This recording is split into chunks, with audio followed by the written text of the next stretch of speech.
ओम धूम दुर्गाय नमः।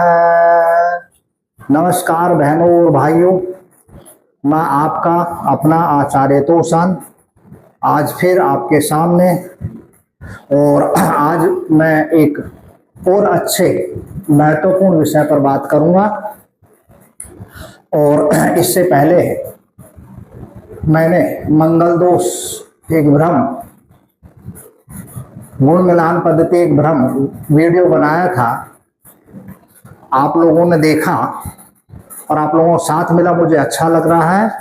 और आगे भी अपना साथ आप देते रहें।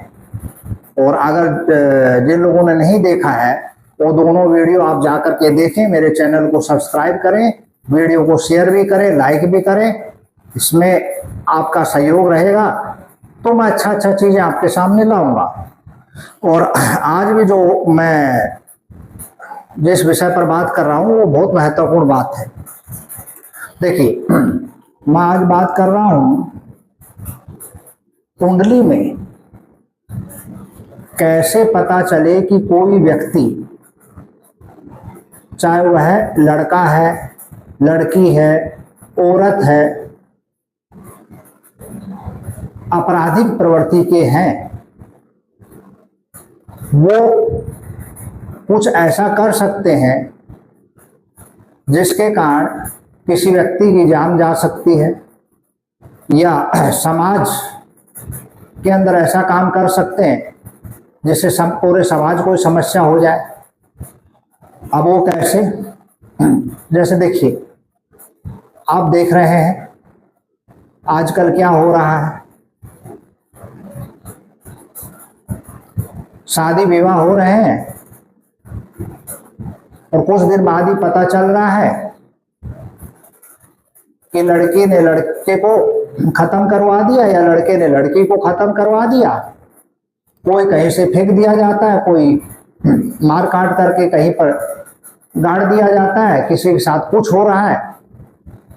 और अब जब शादी ब्याह होती है तो सब कुछ देखा जाता है, गुण मिलान पद्धति को देखा जाता है और मांगलिक दोष को देखा जाता है। और उसके बाद भी ये चीजें होती हैं, उसके बाद भी ऐसी चीजें होती हैं। तो क्यों होती हैं? एक्चुअल में सही चीजों को और सही ढंग से देखा ही नहीं जाता।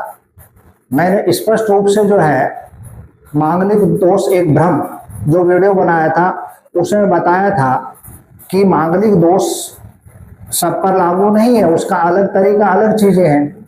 आप जाके वीडियो देखिए। और कुंडली मिलान पर भी मैंने यही चीज बोला था। तो उन चीजों को देखें और इस वीडियो को भी साथ में देखना, आपको समझ में आएगा। ये एक बहुत महत्वपूर्ण विषय है। मान लीजिए आप अपने बच्चा या बच्चे लोगों को शादी कहीं पर कर रहे हैं, आपने गुण मिलान पद्धति भी कर ली, मांगलिक दोष भी देख लिया, सब कुछ देख लिया, लेकिन वो चीज नहीं देखी जो देखना है, तो कोई फायदा नहीं है। फिर चाहे कितना अच्छा मुहूर्त में शादी विवाह करवा लीजिए, कोई फायदा नहीं होगा। या मान लीजिए, अब देखिए जैसा कि मैं बोल रहा हूं, कैसे पहचाने कि कुंडली के अंदर, चाहे वो लड़के की हो, लड़की की हो, औरत की हो, आदमी की हो, कि ये क्रिमिनल प्रवृत्ति का हो सकता है। विवाह से पहले या विवाह के बाद भी वो, चाहे वो लड़का हो या लड़की हो, औरत हो, वो कुछ भी कर सकते हैं। अगर उनकी कुंडली में इस तरह के योग हैं तो वो क्रिमिनल प्रवृत्ति के होंगे, क्रिमिनल विचारधारा के होंगे। अब मैं बताता हूं, सबसे पहले कुंडली के अंदर में राहु को देखना है, 12वें घर के स्वामी को देखना है, 6ठे घर के स्वामी को देखना है। यह स्वामी का मतलब राशि से ही नहीं है, स्वामी का मतलब जो वास्तविक ग्रह बनता है उस घर का, वो है। अब किसी की कुंडली में राहु नेगेटिव घर में बैठा हुआ है, चाहे वो लड़का हो, लड़की हो या आदमी हो, नेगेटिव घर में बैठा, मान लीजिए वो छठे में है, आठवें में है, 12वें में है, और वहां से बैठ कर करके वो कुंडली की जिस घर को देख रहा है उसको पूरी तरह से प्रभाव में लेके रखा हुआ है, या जिस घर को देख रहा है या ग्रह को देख रहा है उसको पूरी तरह से वो प्रभाव में लेके रखा हुआ है, तो पक्का उस ग्रह या राहु की अपनी दशा अंतर दशा में वह व्यक्ति कुछ ना कुछ असामाजिक चीजों को करने की सोचेगा, कुछ ऐसी चीजें सोचेगा जो समाज के अगेंस्ट में है। वो सिर्फ अपना स्वार्थ के लिए, अपने व्यक्तिगत लाभ के लिए किसी को भी नुकसान पहुंचा देगा, चाहे वो पति के लिए पत्नी हो या पत्नी के लिए पति हो या प्रेमिका के लिए प्रेमी हो या प्रेमी के लिए प्रेमिका हो या बिजनेस में पार्टनरशिप वाला पार्टनर, बिजनेस वाला जो है व्यक्ति हो आपस में। तो इस तरह का अगर सिचुएशन है तो जरूर वो चीजें ऐसा करेंगे। अब मान लीजिए छठा घर का स्वामी है, अगर छठा घर का स्वामी कनेक्ट करता है पहले घर से दूसरे घर से तीसरे घर से, तो इस तरह का व्यक्ति एडजस्ट करके नहीं चलेगा, कंप्रोमाइजिंग सिचुएशन में नहीं चलेगा, वो अपनी ही बात रखने की कोशिश करेगा, और अगर कोई उसकी बात नहीं मानता है तो वो उसका अगेंस्ट में कुछ भी कर सकता है। और जब बात ज्यादा बिगड़ जाएगी, जब वो है कुंडली में राहु से या कुंडली के किसी खराब ग्रह से पीड़ित है, जैसे 12 लगन होते हैं, 12 लगन में अलग अलग लगन स्वामी बनते हैं, अलग अलग पॉजिटिव नेगेटिव ग्रह बनते हैं।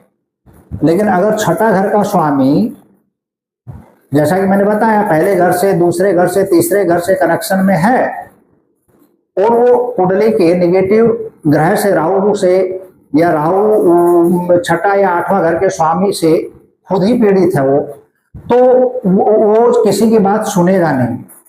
अच्छा, अब जैसे 12वां घर का स्वामी है, अब आदमी के अंदर में अच्छी आदतें हैं, बुरी आदतें हैं, वो मौज मस्ती वाला नेचर का है, तो वो क्या करेगा, वो अपनी इच्छा पूरी करने के लिए गलत हिसाब से पैसा कमाने की कोशिश करेगा। उसको तो और चाहिए, चाहे उसके लिए वो किसी को धोखा देगा, चाहे जुआ सट्टा खेलेगा, चाहे लॉटरी में भागेगा, चाहे कुछ भी करेगा वो।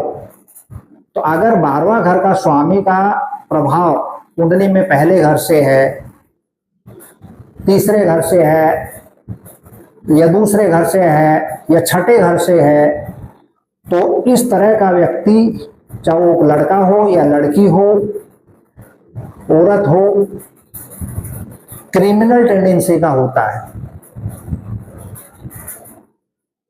वो गलत करने में सोचता नहीं है। अच्छा, अब बात यहां और ज्यादा बढ़ जाए, अगर नेगेटिव मंगल कुंडली में, अगर आपकी कुंडली में मंगल अगर नेगेटिव ग्रह बनता है, वो कुंडली के हिसाब से देखा जाएगा, सबके लिए मंगल नेगेटिव नहीं होता, सबके लिए पॉजिटिव नहीं होता। अगर मंगल का प्रभाव 10वें घर पर है, पहले घर पर है, दूसरे घर पर है और तीसरे घर पर है, देखिए यहां मैं 10वें घर की बात कर रहा हूं, पहले घर की और दूसरे घर की, तीसरे घर की। मैंने बोला ही नहीं कि अगर मंगल 7वें में हो, चौथे में हो, 8वें में हो, 12वें में हो, मैंने ऐसा कुछ बोला ही नहीं। लेकिन अगर मंगल नेगेटिव है कुंडली में और उसका प्रभाव कुंडली के 10वें घर पर है, पहले घर पर है, दूसरे और तीसरे घर पर है, तो ऐसा व्यक्ति क्रिमिनल टेंडेंसी का होता है, एग्रेशन बहुत ज्यादा होता है, गुस्सा उसमें बहुत ज्यादा होता है, और वो इलॉजिकल गुस्सा होता है, लॉजिकल नहीं। अच्छा, अब यहां पर देखना है कि और कौन से ग्रह हैं जिनको देखना जरूरी होता है कुंडली में। तो सूर्य को देखना जरूरी होता है, चंद्रमा को देखना जरूरी होता है, गुरु को देखना जरूरी होता है। सूर्य जो है वो आत्मा का कारका होता है। समाज में कानून व्यवस्था को कौन संभालते हैं देश में, समाज में? भाई पुलिस है, अदालतें हैं, आर्मी है यानी फौज है। तो ये जितने पावरफुल लोग हैं सबका सिग्निफिकेंट सूर्य होता है। अगर सूर्य खुद नेगेटिव ग्रह से पीड़ित है कुंडली में या राहु से पीड़ित है तो इस तरह का आदमी लीगल इश्यूज का सामना करेगा ही करेगा। हेल्थ फैक्टर तो अलग रहेंगे उसमें, लेकिन वो लीगल इश्यूज का सामना करेगा ही करेगा, कुछ ना कुछ गलत हो जाएगा उसका हाथ से। और अगर चंद्रमा भी खराब है, वो भी नेगेटिव ग्रह से पीड़ित है कुंडली में या राहु से पीड़ित है, तो उस तरह का आदमी का जो दिमाग और ट्रबल्ड माइंड रहेगा, मान दिमाग से वो आदमी विचलित परेशान रहेगा, डिप्रेस्ड टाइप का रहेगा और वो कुछ भी कर सकता गुस्से में। यहाँ पर व्यक्ति का मतलब चाहे वो लड़का हो, लड़की हो, औरत हो, कोई भी हो। अब बात आती है गुरु की। देखिए, गुरु हमारी स्पिरिचुअलिटी, धार्मिक प्रवृत्ति, चाहे हम किसी भी धर्म से जुड़े हों, ये किसी एक धर्म के नहीं होते ग्रह। आप किसी भी धर्म से जुड़े हों, ग्रह आपका धर्म नहीं देखते, वो सबके लिए बराबर है। धरती पर कोई भी जीव है, ग्रह उसको उतना ही प्रभावित करेंगे, चाहे कोई किसी भी धर्म और समाज से आता हो। ग्रहों को इस चीज से कोई लेना देना नहीं है। अगर गुरु आपकी कुंडली में अच्छा है, मजबूत अवस्था में है, तो अपने धर्म के प्रति रुचि रहेगी, सकारात्मक आप सोचेंगे। तो जैसा कि मैंने बताया कि ये चीज देखना बड़ा जरूरी है। चाहे आप अपने बच्चे की शादी करने का सोच रहे हैं या किसी के साथ पार्टनरशिप बिजनेस करने का सोच रहे हैं, साझेदारी वाला बिजनेस करने का सोच रहे हैं, चाहे वो आपके परिवार का हो, चाहे परिवार से बाहर का व्यक्ति हो, तो ये चीजों को जरूर देखने का है। खाली ये नहीं सोचने का कि भाई ठीक है ये आदमी का समय अच्छा चल रहा है, चलो इसके साथ ये कर लेते हैं, चलो उसके साथ ये कर लेते हैं। ऐसा नहीं होता, समय घूमते देर नहीं लगता, और जो सच्चाई कुंडली बता देगी वो कोई बता नहीं पाएगा। सामने से सब अच्छे ही लगते हैं और अच्छे हो भी सकते हैं, मैं ये नहीं बोलता कि सब गलत है, लेकिन इन चीजों को ध्यान रखना होगा। तो मैंने पहले भी कहा था इस वीडियो के आरंभ में कि गुण मिलान पद्धति, मांगलिक दोष, इन सबको आप देखें। मैंने वीडियो पोस्ट किया है, उसको बढ़िया से देखें कि ये वास्तव में होते भी हैं कि नहीं, कि ये खाली भ्रम है। और इसके अलावा इस वीडियो को भी ध्यान से समझिएगा, तो आपको पता चलेगा कि भाई कैसा व्यक्ति हमको अपने परिवार में जोड़ना है या लाना है। नहीं तो आप देख रहे हैं किस किस तरह से हो रहा है, क्या क्या चीजें हो रही हैं समाज के अंदर में। जैसे कहा जाए कि एक तरह से मानवता पर कलंक हो रहा है, वो चीजें चल रही हैं यहाँ पर। तो फिर से मैं इस वीडियो को समाप्त करने से पहले फिर से मूल बिंदुओं को एक बार समाप्त कर देता हूँ, संक्षेप में बता देता हूँ कि व्यक्ति की संपूर्ण कुंडली देखनी जरूरी है। अगर राहु किसी नेगेटिव घर में बैठा हुआ है, छठे, आठवें, 12वें में, और वहां से बैठ कर करके वो किसी घर को क्लोजली यानी बहुत नजदीकता से प्रभावित कर रहा है या किसी ग्रह को प्रभावित कर रहा है, तो वह उस आदमी के अंदर, उस व्यक्ति के अंदर, चाहे वो औरत हो, लड़की हो, लड़का हो, उसके अंदर किसी भी तरह की भावना है, जैसे लालच की भावना है, अपराध की भावना जागृत कर सकता है, चरित्र संबंधित भावनाएं जागृत कर सकता है। उसी तरह से अगर छठे घर का स्वामी है, अगर वो पहले घर से संबंध बना रहा है, या पहले घर का स्वामी छठे से संबंध बना रहा है, या छठे घर का स्वामी दूसरे घर से, तीसरे घर से संबंध बना रहा है, या दूसरे तीसरे घर का स्वामी छठे घर से संबंध बना रहा है, तो इस तरह के लोग अपने पर्सनल लाभ के लिए किसी में भी डिस्प्यूट, किसी में भी झगड़ा क्रिएट करा सकते हैं अपने व्यक्तिगत लाभ के लिए। तो ये भी चीजें देखनी जरूरी है। इसके अलावा जो है 12वां घर का जो स्वामी है, उसका प्रभाव जो है वो आपके पहले घर पर, तीसरे घर पर, दूसरे घर पर और 10वें घर पर तो नहीं पड़ रहा है। प्रभाव का मतलब क्लोज इम्पैक्ट तो नहीं पड़ रहा है, वो देखना पड़ेगा। क्योंकि 12वां घर का स्वामी यदि डिस्टर्ब है, कमजोर है या नेगेटिव घर से पीड़ित है, तो उस तरह का आदमी में कई गंदी आदतें जीवन में लगती हैं, और वो अपनी आदतों को पूरा करने के लिए वो जुआ, सट्टा, लॉटरी, झूठ सच, किसी का धन हड़पना, धोखा देना, इस तरह की चीजों में जाना चाहता है, चाहे वो कोई भी हो, लड़का हो या लड़की हो, उनको अपना इच्छा पूरा करना ही है, चाहे वो पैसों का हो, चाहे तन का हो, चाहे मन का हो, सीधा बात है। और इसके अलावा ये देखना चाहिए कि मंगल का प्रभाव भाई 10वें पहले और तीसरे घर में तो नहीं पड़ा हुआ नेगेटिव मंगल का प्रभाव। और सूर्य और चंद्रमा और गुरु की स्थिति इसलिए देखनी है कि सूर्य आत्मा का कार का होता है, सूर्य पुलिस का, आर्मी का, कानून का। तो अगर सूर्य कहीं से पीड़ित है तो उस व्यक्ति को जरूर कानूनी कुछ ना कुछ परेशानी आएगी। अगर चंद्रमा पीड़ित है तो डिसीजन नहीं ले पाएगा, इनडिसीजन में रहेगा। इसके अलावा उसका माथा विचलित किस्म का रहेगा, हमेशा नेगेटिव थॉट में ही रहेगा वो। तो ये भी देखना जरूरी है। अगर गुरु कमजोर है तो उसमें धर्म कर्म संबंधित या आध्यात्मिक रुचि रहेगी नहीं, चाहे वो किसी भी धर्म से हो। तो इन चीजों को देखना बहुत जरूरी होगा। इसके अलावा मैं घर के अंदर में भी बता देता हूँ, मैं एक वास्तु आचार्य भी हूँ, तो कुछ चीजें ये देख लेनी चाहिए। अगर घर में किसी व्यक्ति का ऐसा स्वभाव है तो घर में ये भी देखना चाहिए, पूर्व दिशा के अंदर में आर्यमा देव जो सोशल कनेक्टर है, जो कनेक्ट करते हैं समाज से, तो उनकी एनर्जी तो डिस्टर्ब नहीं है।